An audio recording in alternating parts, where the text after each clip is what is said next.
Hello everyone. I'm going to do something different here today in the channel. No, we're not going to be doing a review of a movie. I just have a big interest in Batman. I love everything about Batman, from the comic books to the various movies directed by the myriad of directors that are out there.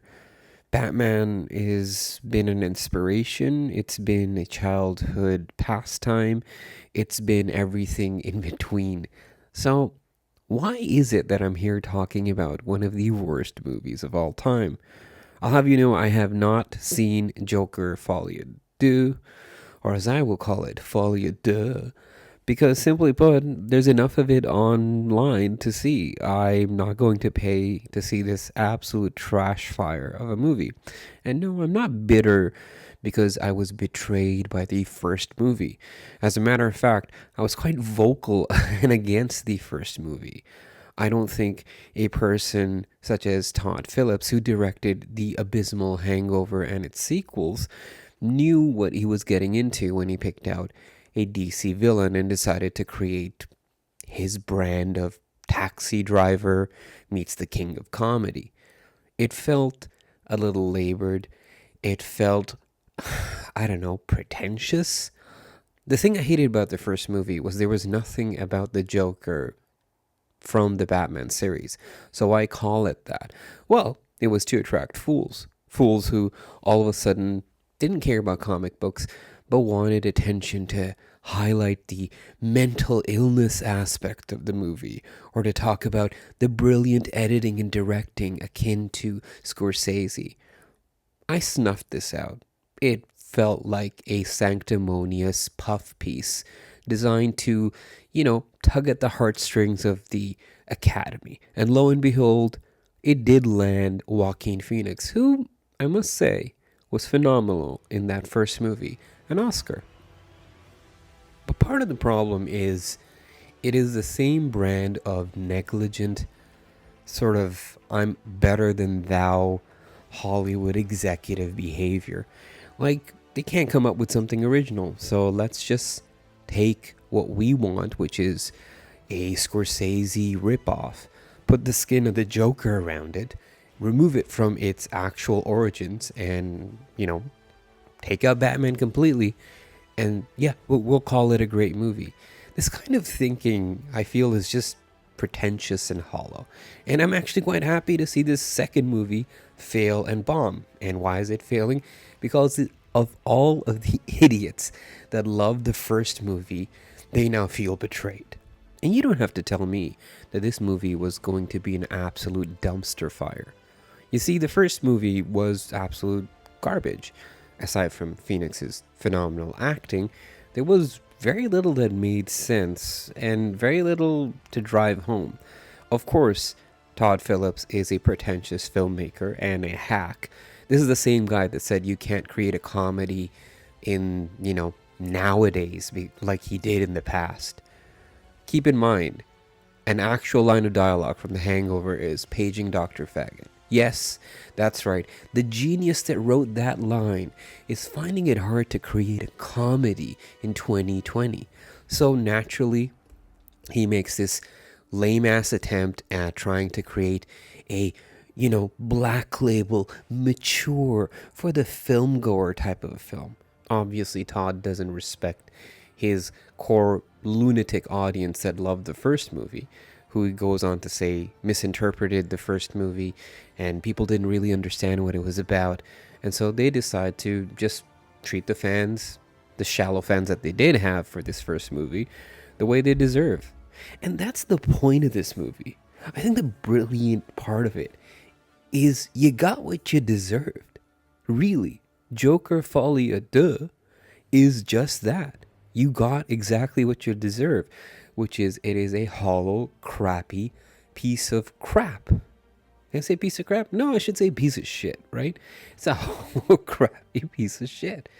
And anybody and everybody that was on this hype train of looking down on comic books or Batman, talking about we live in a society and having these deep discussions of mental health from the first movie, all of those weird, weird fake fans got exactly what they deserved. I thought the first movie was absolutely terrible, and the second one, this one, I've seen enough clips, bootleg stuff online to know it is an absolute garbage of a movie. I'm not surprised. So I'll save you a lot of the worst things about this movie. It pretty much ends with the line, "You get what you deserve," and Joaquin Phoenix gets stabbed. His Joker, Arthur Fleck, gets stabbed by another psychopath, and he starts carving off screen, or not off screen, out of focus, a scar into his face. No, it's not related to the Heath Ledger Joker. It's not. It's just a dumb movie where, God, I hate saying this. There's an assault scene in a shower involving Joaquin Phoenix. It's exactly what Zack Snyder started. Remember his quote about how in his world Batman would go to prison and he would get assaulted. This movie is living out that fantasy. It's just a bunch of morons that just don't know what to do with the source material they're handed.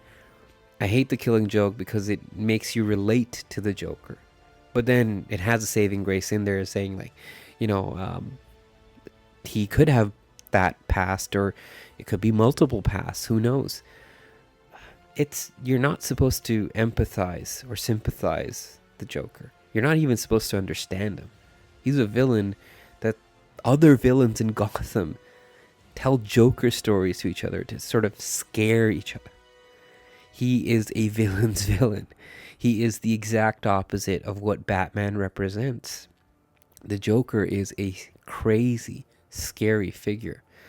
And oftentimes, unpredictable. He reinvents himself. And that's the kind of thing we needed. We needed maybe elements of different books taken to the extremes, or we maybe needed a fresh, different take that respected the source material. The first movie was not great, and the second one is not great as well. But to a lot of people, they feel utterly betrayed.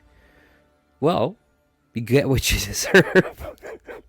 I hate saying that, because that is the theme. This is the whole theme of the video, is you get what you deserve. You knew this was coming. So, yeah, those are my thoughts on Joker Folie.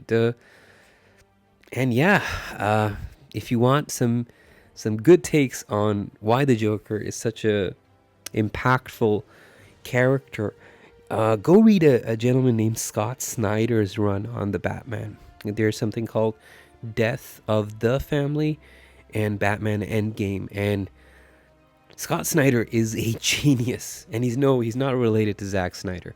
He is an absolute genius. He's the one that wrote The Court of Owls, and the way he writes these Batman stories are written like horror, and they're drawn by Greg Capullo, who used to do Spawn. So like, it's a perfect marriage. It's absolutely crazy. It's beautiful.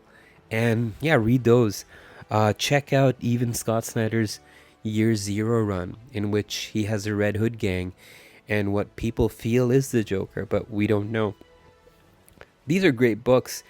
Ed Brubaker's book, The Man Who Laughs, which is based on the name of a movie that Conrad Viet, am I saying that right? This silent film where a guy's smile is carved into his face. That's the basis of the Joker, which Bill Finger took and sort of drew into that. Yeah, so check that stuff out. Hope you have a great day. Go see Transformers 1. It's a great movie. I loved it. And yeah, I cannot wait for the next episode of The Penguin, which is a great example of how you do a Batman universe, have a different take, have a whole gangster, mob boss take, and just knock it out of the park while still being honorable and faithful to the source material. Yeah, check that out. And yeah, take care, guys. I'll see you around.